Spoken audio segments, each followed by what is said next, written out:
En 1967, la promulgación de la Constitución Nacional, que por primera vez se otorgó rango constitucional al idioma guaraní y reconoce como lengua nacional. En 1967, todo un proceso judicial, poder ejecutivo, rango constitucional, los poderes del Estado, o Mumbarete, guaraní, Yepurú.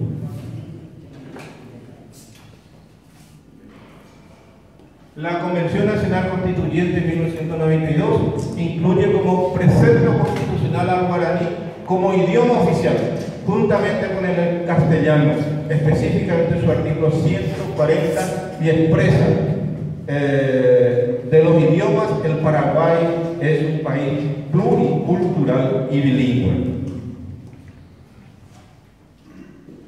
El presidente de la República de ese entonces, ingeniero Juan Carlos Guamose, dictó el decreto número 6.588 del 15 de noviembre de 1994, por el cual crea la Comisión Nacional del Bilingüismo. Empieza entonces a estructurarse y Catovense hoy es como ñaneneta, no puede ver ni M. En el año 2010 se promulga la Ley de Lenguas del Paraguay, donde el presidente de la República, Fernando Lugo, promulga ley número 4251. Ahora ya hay una política lingüística, castellano, guaraní y otras lenguas que hay en el país.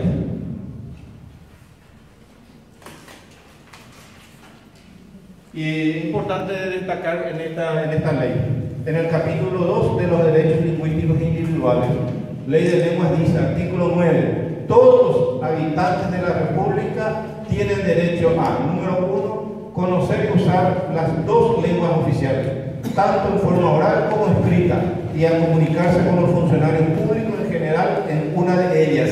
Los ciudadanos indígenas tienen además el derecho a conocer y usar su lengua propia.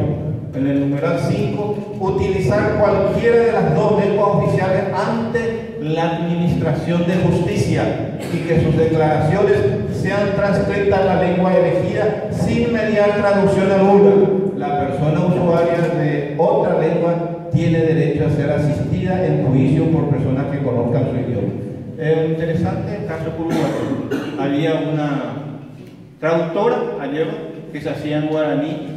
Y acá nos dice, por ejemplo, dice que las declaraciones sean transcritas en la lengua elegida sin mediar traducción alguna. Lleva el intérprete. Ya pues somos lengua oficial, o tete, no hace falta traducción.